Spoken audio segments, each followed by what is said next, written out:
அனைவருக்கும் வணக்கம். Cross pollinated கிராப்ஸோட genetic structures பற்றி பார்ப்போம். அதுவும் இல்லாமல் நம்ம ப்ரீடிங்கில் வந்து கண்டினியூஸாக வந்து வீடியோஸ் போட்டுக்கிட்டே வரோம். அந்த வீடியோஸ் கீழே வந்து டிஸ்கிரிப்ஷனில் வந்து நம்ம சில இதுக்கு வந்து பிடிஎஃப் கொடுத்துருப்போம். சம் வீடியோஸ்க்கு வந்து மிஸ் ஆகிருக்கும். இன்றைக்கி எடுக்கிற வரையும் அப் டு இதுவரையும் நம்ம பார்த்த எல்லா வீடியோஸோட பிடிஎஃப்மே வந்து இன்றைக்கி வீடியோ எண்டில் வந்து நான் ஷேர் பண்ணுறேன். கிட்டத்தட்ட ஒரு 62 பேஜ் வரையும் மேபி வரதுக்கு உண்டான பாசிபிலிட்டி இருக்குது. நீங்கள் இதை வந்து பிரிண்ட் போட்டு வச்சுக்கோங்க. நம்ம அக்ரானமியாக இருந்தால் மேக்ஸிமம் வந்து யாரோட ஹெல்ப்புமே நமக்கு தேவையில்லை, நாமளே படிச்சிடலாம், படித்தாவே அண்டர்ஸ்டாண்ட் ஆகும். ப்ரீடிங் வந்து அப்படி இல்லை, சில டேர்ம்ஸ் இருக்கும், அதுக்கு செக்ரிகேட்டிவ் பாப்புலேஷன்னா என்னன்னு தெரியாது, இந்த மாதிரி பல இஷ்யூஸ் இருக்கும். அதனால் என்னை பொறுத்தவரையும் ப்ரீடிங்னா நீங்கள் கொஞ்சம் வீடியோஸ் வந்து பார்த்துக்கோங்க. இல்லைன்னா அந்த ஸ்பீடு, வீடியோவோட ஸ்பீடு வந்து 1.5 இல்லைன்னா 2 இந்த மாதிரி ஸ்பீடு அதிகமாக வச்சு கூட நீங்கள் ஒரு முறை பார்த்துட்டு பார்க்கலாம். ஏன்னா நோட்ஸில் இல்லாத சில விஷயமே வந்து கூட நான் அந்த வீடியோஸில் வந்து சொல்லியிருக்கேன். நீங்கள் அதை பார்த்துக்கோங்க. நான் இது பிடிஎஃப் வந்து கீழே கொடுக்குறேன். சரி, நம்ம கிளாஸ்க்குள்ளே போவோம். கிராஸ் பாலினேட்டட் கிராப்ஸ் எல்லாமே ஹைலி ஹெட்ரோசைகஸாக தான் இருக்கும். ஹெட்ரோசைகஸ் அப்படின்னா என்னன்றதெல்லாம் நம்ம லாஸ்ட் வீடியோவில் பார்த்துருக்கோம். நீங்கள் போய் பாருங்கள். ஹோமோசைகஸ்னா என்ன, ஹெட்ரோசைகஸ்னா என்ன, ஹோமோஜீனஸ்னா என்ன, ஹெட்ரோஜீனஸ்னா என்ன, ஜீனஸ்க்கும் ஜைகஸ்க்கும் என்ன வித்தியாசம், இது எல்லாமே நம்ம பார்த்துருக்கோம். நீங்கள் தெரியாதவங்க வந்து நீங்கள் அந்த வீடியோ போய் பார்த்துக்கோங்க. இந்த கிராஸ் பாலினேட்டட் கிராப்ஸ்க்கு வந்து இன்னும் பேர்லாம் சொல்லுவாங்க. ரேண்டம் மேட்டிங் பாப்புலேஷன் சொல்லுவாங்க, அப்படி இல்லைன்னா மெண்டலியன் பாப்புலேஷன் சொல்லுவாங்க, இல்லைன்னா பேன்மிக்டிக் பாப்புலேஷன் அப்படின்னு சொல்லுவாங்க. இந்த கிராஸ் பாலினேட்டட் கிராப்ஸ் எல்லாமே ஹைலி ஹெட்ரோசைகஸாக இருக்கும். டியூ டு ஏன் ஹெட்ரோசைகஸாக இருக்குன்னா ஃப்ரீ ஆஃப் இன்டர்மேட்டிங் அமாங் இண்டிவிஜுவல்ஸ். இதுதான் வந்து ரேண்டம் மேட்டிங் பாப்புலேஷன் சொல்லுவாங்க. இதுக்கு வந்து எந்த ரெஸ்ட்ரிக்ஷனும் இருக்காது. எது வந்து எது கூடனாலும் யூனிட் பண்ணிக்கலாம், இதுதான் வந்து மேட் பண்ணிக்கலாம். இதுதான் வந்து ரேண்டம் மேட்டிங் பாப்புலேஷன் அப்படின்னு சொல்லுவாங்க. அதான் இங்கே சொல்லியிருக்காங்க பாருங்க, இன்டர்மேட்டிங் அமாங் இண்டிவிஜுவல்ஸ், இதுக்கு எந்த ரெஸ்ட்ரிக்ஷன்ஸும் இருக்காது.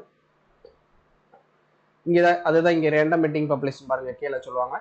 Each individuals of population has equal opportunity, எல்லாத்துக்குமே ஆப்பர்ச்சுனிட்டி கொடுப்பாங்க, of mating with any other individuals of that population, எந்த ரெஸ்ட்ரிக்ஷன்ஸும் இருக்காது. இதுதான் வந்து ரேண்டம் மேட்டிங் பாப்புலேஷன் சொல்லுவாங்க. ஓகேங்களா? இப்போ ஃபர்ஸ்ட் பார்க்க போகிறது வந்து ஆர்டி வீன்பெர்க் லா.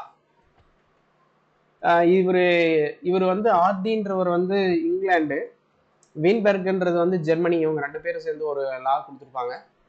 இது எதுக்கு யூஸ் ஆகுதுன்னா, இது வந்து எக்ஸ்பிளைன் பண்ணும் fundamental law of population genetics and provide basic study for Mendelian population.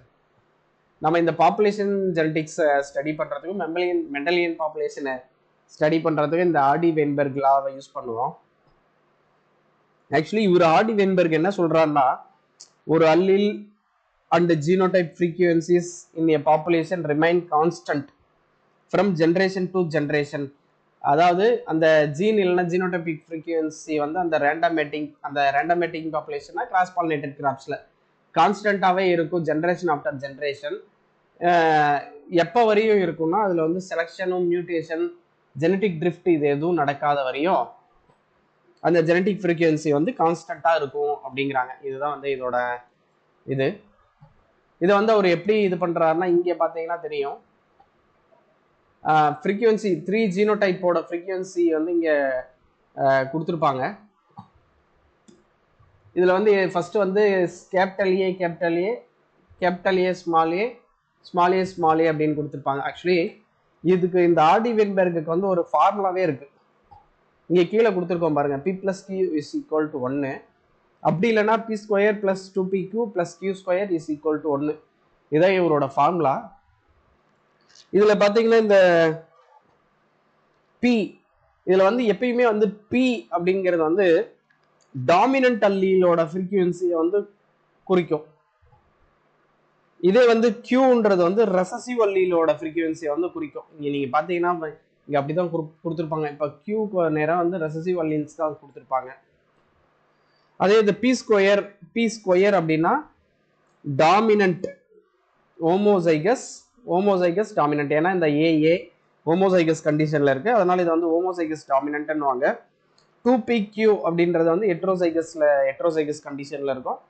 இதை வந்து Q² வந்து ஹோமோசைகஸ் ரெசசிவ். ஏன்னா ஏஏ ஸ்மால் ஏ இருக்கிறதுனால இது வந்து ஹோமோசைகஸ் ரெசசிவ்னுவாங்க. இதுதான் வந்து actually Hardy Weinberg law. such population would be equilibrium, the genetic frequency would be stable from one generation to another generationன்றாங்க. அதாவது ஜெனடிக் ஃப்ரீக்வன்சி வந்து சேமாவே தான் இருக்கும். அது எப்போ வரும்னா மியூட்டேஷன் நடந்திருக்க கூடாது, no selection, migration, genetic drift இந்த மாதிரி எதுவுமே நடக்கலன்னா அது வந்து சேமா இருக்கும் அப்படின்றாங்க. இந்த ஈக்குலிபிரியத்தை வந்து ஆர்டி வின்பெர்க் ஈக்குலிபிரியம் அப்படின்றாங்க. Population is said to be equilibrium when frequencies of 3 genotypes, அந்த 3 genotypes கொடுத்துருக்காங்க. அதில் வந்து p square 2pq q square வந்து ரெஸ்பெக்டிவ்லி வந்து இதுக்கு வந்து அதாவது இந்த ஏஏன்றது தான் பி ஸ்கொயர், இது ஏ கேபிட்டல் ஏ ஸ்மால் ஏன்றது வந்து 2pq, ஸ்மால் ஏன்றது வந்து q ஸ்கொயருக்கு வந்து ரெஸ்பெக்டிவ்லி கொடுத்துருக்காங்க. whenever a population is at equilibrium not can easily determined by using chi square test வந்து கொடுத்துருக்காங்க. அடுத்து நம்ம பார்க்க போகிறது வந்து ஃபேக்டர்ஸ் வந்து என்னென்ன ஃபேக்டர்ஸ் வந்து டிஸ்ட்ரிபியூட் பண்ணும் அந்த ஈக்குலிபிரியம் பாப்புலேஷனில் அப்படின்றதுக்கு வந்து நம்ம அதான் மேலே பார்த்தோம்ல, என்னென்ன இது வரக்கூடாது, மியூட்டேஷன், மைக்ரேஷன், ஜெனடிக் ட்ரிஃப்ட், இது எல்லாமே வரக்கூடாதுன்னு சொல்லியிருந்தோம். அது மைக்ரேஷன்னா என்ன, மியூட்டேஷன்னா என்ன அப்படின்றத வந்து இங்கே கொடுத்துருக்காங்க. மைக்ரேஷன்னா ஒன்றும் இல்லை. மைக்ரேஷன்னா ஒரு இண்டிவிஜுவல் வந்து இன்னொரு பாப்புலேஷனுக்குள்ளே போய் இன்ட்ரடியூஸ் ஆகிறது பேர் தான் வந்து மைக்ரேஷன்ன்றாங்க. மைக்ரேஷன் மே இன்ட்ரடியூஸ் நியூ அல்லீல்ஸ் இன்டு ஏ பாப்புலேஷன் அப்படின்ட்டாங்க. ஓகேங்களா? இப்போ வந்து புது அல்லீல் வந்து ஒரு பாப்புலேஷனுக்குள்ளே வந்துச்சுன்னா நமக்கு வந்து மேலே பார்த்துட்டோம், கிராஸ் பாலினேட்டட் கிராப்ஸ்க்கு ரேண்டம் மேட்டிங் பாப்புலேஷன் தான் வந்து இருக்கும். கிராஸ் பாலினேட்டட் கிராப்ஸில் எந்த ரெஸ்ட்ரிக்ஷனும் இருக்காது, எல்லாமே வந்து ஈக்குவலாக வந்து ஈக்குவல் ஆப்பர்ச்சுனிட்டி வந்து கொடுப்பாங்க mating any other individual that பாப்புலேஷனுக்கு. அப்படி இருக்கும்போது வந்து இந்த மைக்ரேஷன் நடந்து ஒரு புது அல்லீல் வந்து இன்ட்ரடியூஸ் ஆச்சுன்னா அந்த ஜீனில் வந்து ஜீன் ஃப்ரீக்வன்சிஸில் வந்து சேஞ்சஸ் பண்ணும். இதுதான் வந்து மைக்ரேஷன் அப்படின்றாங்க. மியூட்டேஷன் அடுத்து நம்ம பார்க்க போகிறது வந்து மியூட்டேஷன் நடந்துச்சுன்னா வந்து ஒரு புது அல்லீல் வந்து ப்ரொடியூஸ் ஆகும்.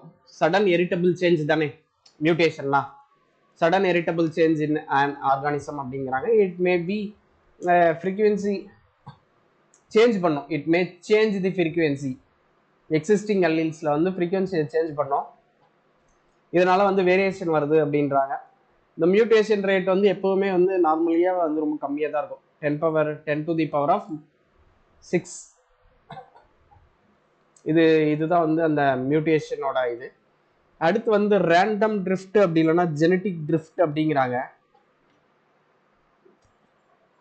அதாவது random change in gene frequency அப்படின்றாங்க.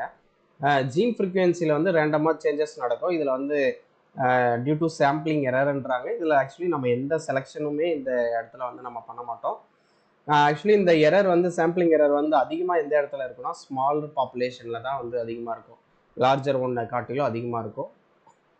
இது சிம்பிளாக சொல்லணும்னா எப்படி சொல்லலாம்னா, இப்போ ஒரு 10 பிளான்ட் இருக்குன்னு வச்சுக்கோங்களேன், அதில் வந்து 5 கேபிட்டல் ஏ பிளான்ட் இருக்குது, 5 ஸ்மால் ஏ பிளான்ட் இருக்குது அப்படின்னா அது வந்து அடுத்த ஜென்ரேஷன் போகும்போது வந்து 8 கேபிட்டல் ஏ பிளான்ட்டாகவும் 2 ஸ்மால் ஏ பிளான்ட்டாகவும் மாறிடுது.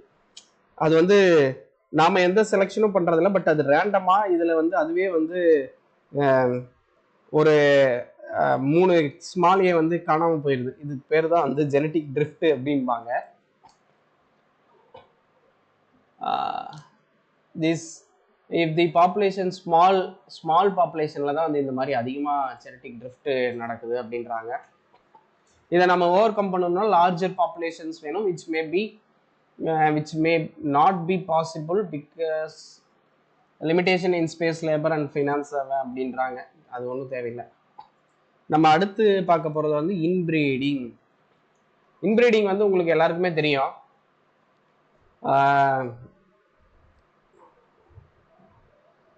இன்பிரீடிங் நடந்தால் ஹோமோசைகோசிட்டி வந்து அதிகமாகும். ஆக்சுவலி இங்கே வந்து என்ன கொடுத்துருக்காங்கன்னா, in smaller population certain amount of inbreeding is bound to occur and this will be lead to எப்பயுமே நார்மலாகவே இன்பிரீடிங் நடந்தால் ஹோமோசைகோசிட்டி வந்து இன்க்ரீஸ் ஆகும். இந்த இன்பிரீடிங் வந்து நம்ம அந்த ஹோமோசைகோசிட்டி அந்த லாஸ்ட் கிளாஸில் கூட நம்ம பார்த்துருப்போம். ஹோமோசைகோசிட்டி அதில் கூட நான் எக்ஸ்பிளைன் பண்ணியிருப்பேன். இது ஒன்றும் இல்லை, காமன் பேரண்ட்டு அப்படி இல்லைன்னா அதோட க்ளோஸ் ஆன்செஸ்டரோட வந்து கிராஸ் பண்ணியிருப்பாங்க. இதுதான் வந்து இன்பிரீடிங் அப்படிம்பாங்க. ரொம்ப க்ளோசஸ்ட் ரிலேட்டிவ் இண்டிவிஜுவல்ஸ் அப்படி இல்லைன்னா ஜெனட்டிக்கலி சிமிலராக இருக்கிறதோட வந்து கிராஸ் பண்ணுவாங்க. இதுதான் வந்து இது இன்பிரீடிங் என்னவாங்க. அப்படி இல்லைன்னா mating between individuals share a common parent in their ancestry அப்படின்பாங்க. ஓகே, நம்ம அடுத்து பார்க்க போகிறது வந்து செலெக்ஷன். செலெக்ஷனில் என்ன சொல்ல வராங்கன்னா, இப்போ வந்து ரெண்டு இது இருக்குது, கேபிட்டல் ஏ ஸ்மால் ஏன்னு ரெண்டு இருக்குது. இதில் வந்து நமக்கு டிசைரபிள் அல்லீல்ஸை வந்து நம்ம செலக்ட் பண்ணோம் அப்படின்னா கேபிட்டல் ஏவை வந்து நம்ம செலக்ட் பண்ணோம்னா ஸ்மால் ஏ வந்து எலிமினேட் ஆயிரும். இதுதான் வந்து இங்கே சொல்ல வராங்க. This is important because when you practice selection you will allow to select genotype to reproduce. ஏன்னா நம்ம செலக்ட் பண்ணதை தான் அடுத்து ரீப்ரொடியூஸ் பண்ணுவோம். அன்டிசைரபிள் ஜீன்ஸை வந்து எலிமினேட் பண்ணுவோம். thus if an random mating population practice selection அஃபலில் இப்போ வந்து ஏ மட்டும்தான் நம்ம செலக்ட் பண்ணியிருக்கோம். அதே மாதிரி வந்து பார்த்தீங்கன்னா ஃப்ரீக்வன்சி ஆஃப் அப்போ வந்து ஸ்மால் ஏ வந்து நம்ம செலக்ட் பண்ணல அப்படின்னா அதோட ஃப்ரீக்வன்சி வந்து 0 அப்படிங்கிறாங்க.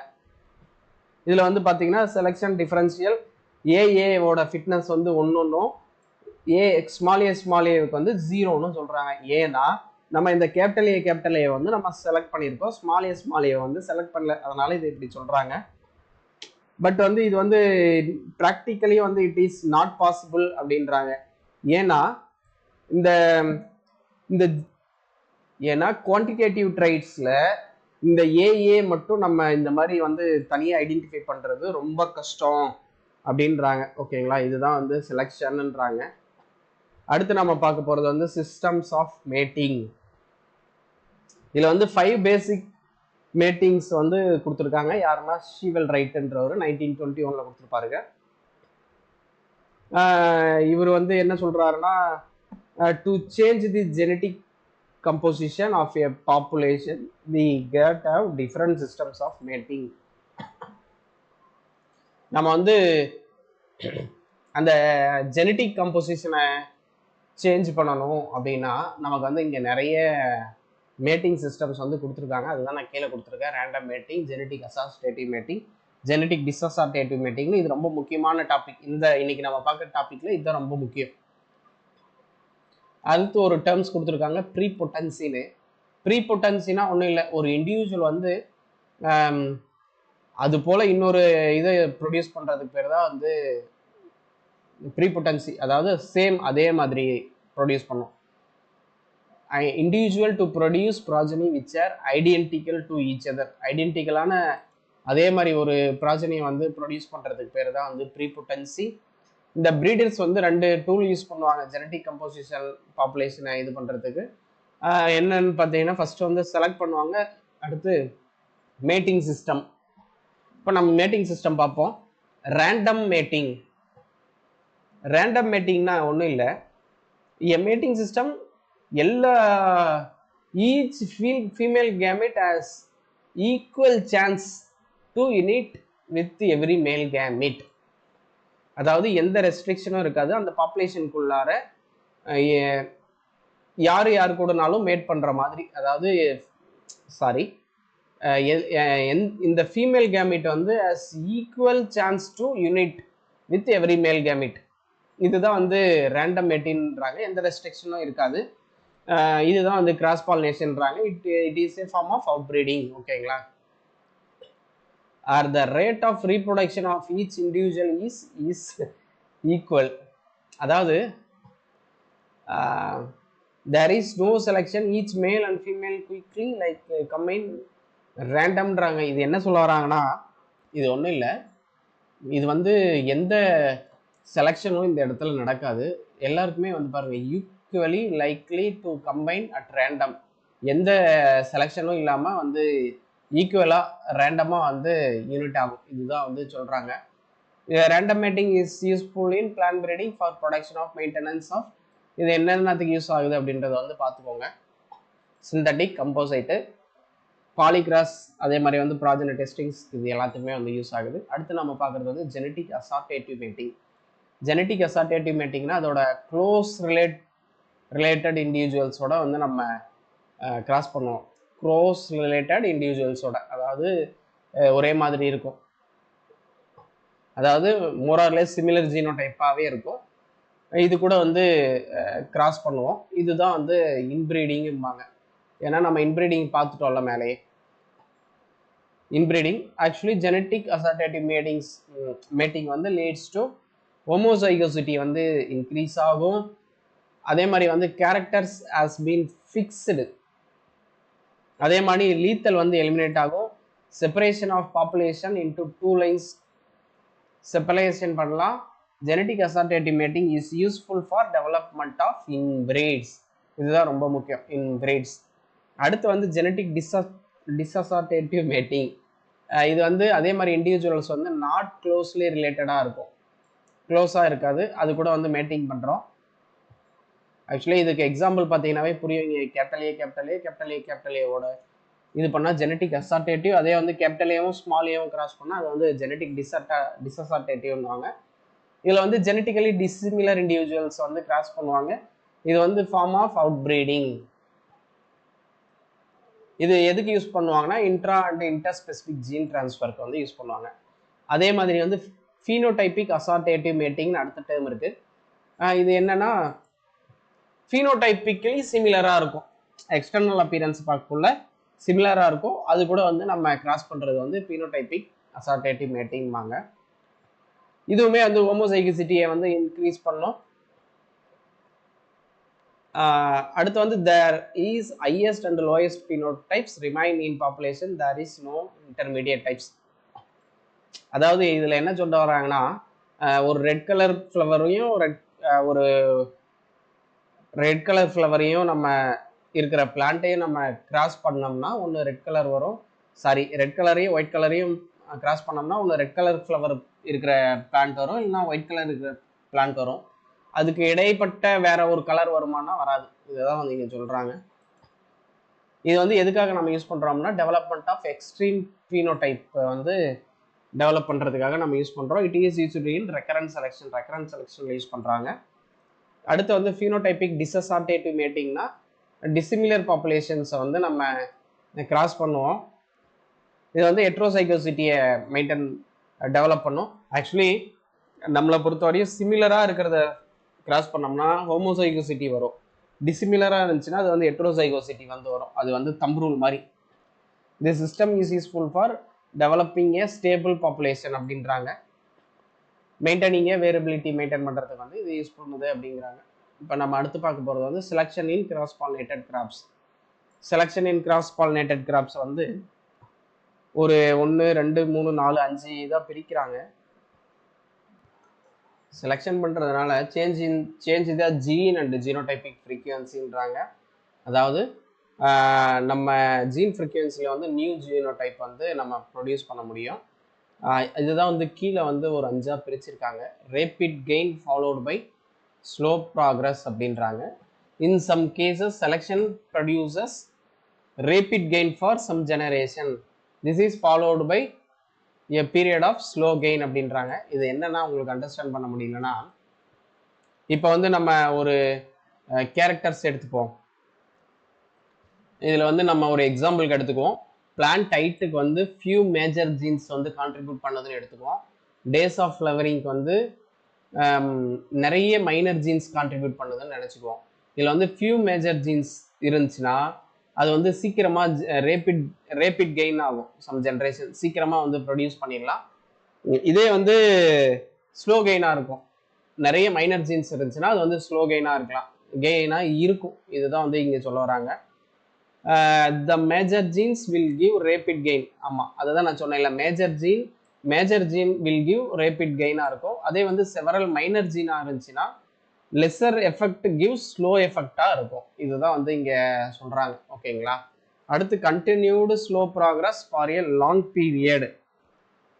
இதில் என்ன சொல்கிறாங்கன்னா, நீங்கள் எக்ஸாம்பிள் பார்த்தீங்கன்னா ஆயில் கண்டென்ட் இல்லைன்னா protein content in maize crop அப்படின்றாங்க.